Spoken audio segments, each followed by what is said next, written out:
Thank you. Yeah, I felt great.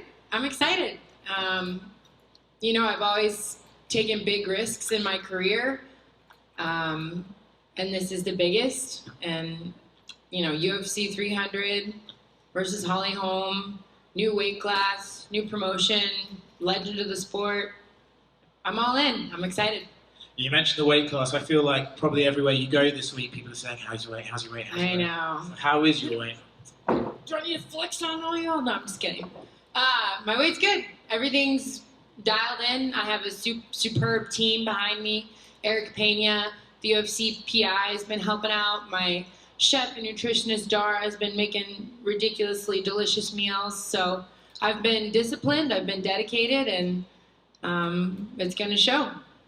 And we hear fighters sometimes say, oh, that's the battle before the battle, right? Cutting the weight. For you, obviously, it is a new weight class. Do you almost feel like once you've got those scales, it's like just time to have fun at that point? Then it's fight night, you can put on the show and get the job done. I mean, I'm already having fun. This is, the hay's in the barn. The work is done.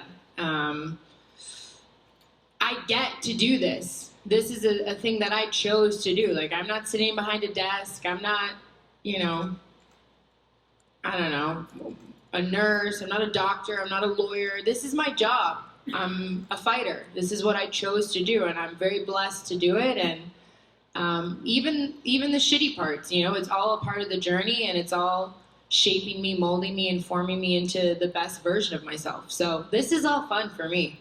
And for Holly Holm, what do we think of her as an opponent welcoming you to this new promotion? Yeah, I mean, I think she's...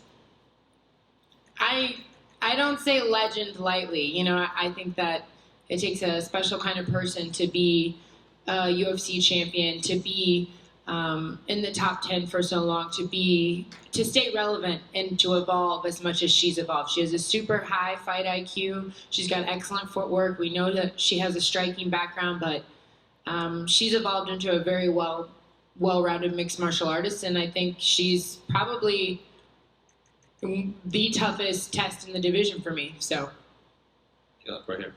Obviously, there are fight fans that only watch the UFC. They don't really watch other promotions. So I'm curious, have you noticed that a lot of fans already knew who you were, or have you had to kind of introduce yourself to fans, or anything like that?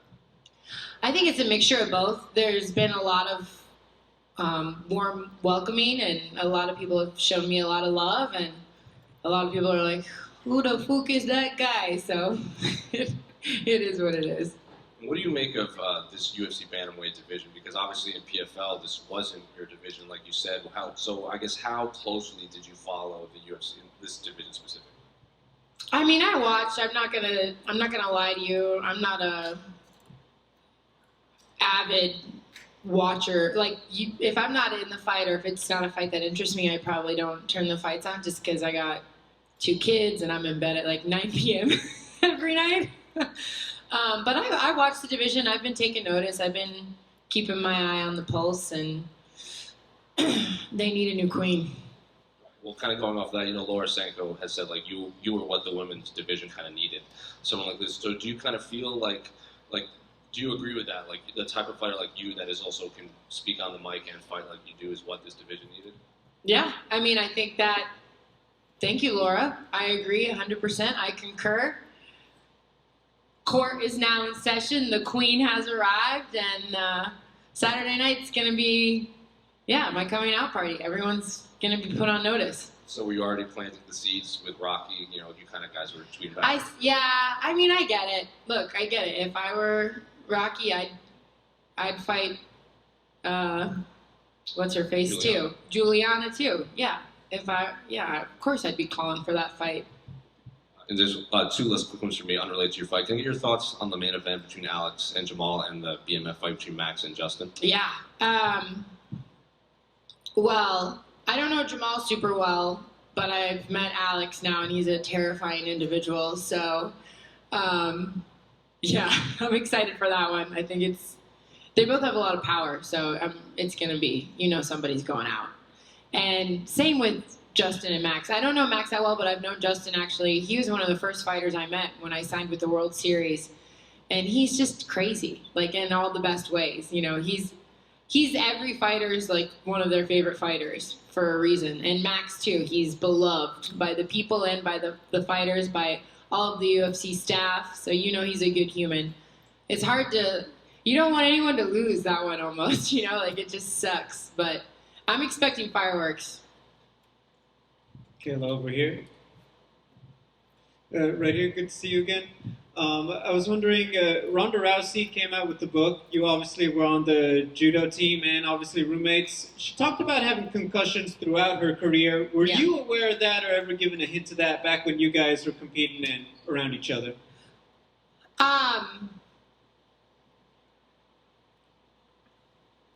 I know that she had one concussion, but that's really, I can remember one time where I think she had a concussion at a tournament in Belgium, but that's the only one I recall. I wasn't her doctor, obviously. I was 16 and trying to stay alive.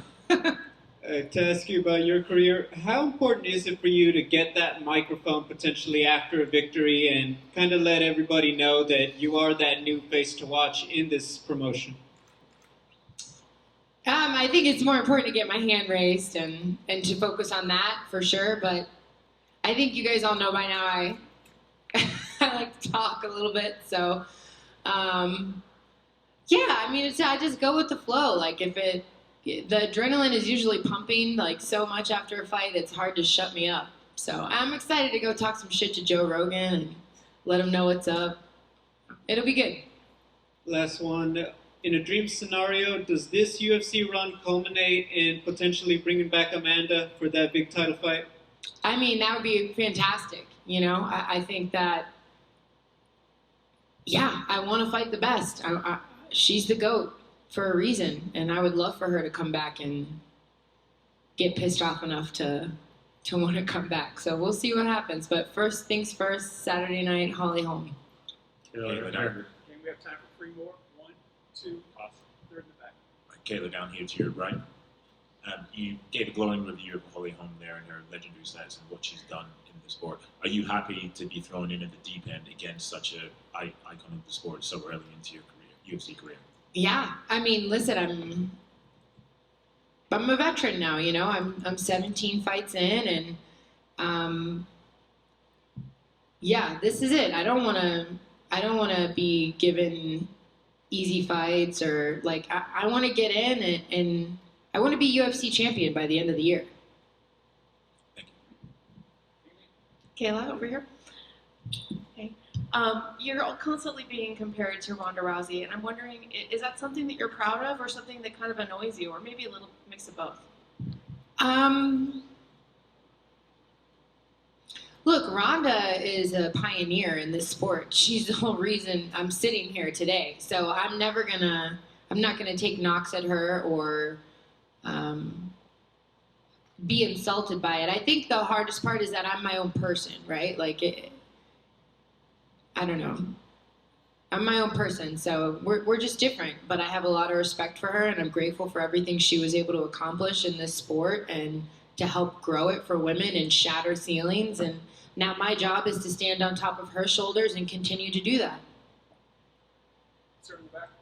Hey Kayla over here. So you are winner of Judo 2015 in Georgia, Tbilisi. And actually, can you talk about your transition, how good it works on you, like from Judo to going in MMA?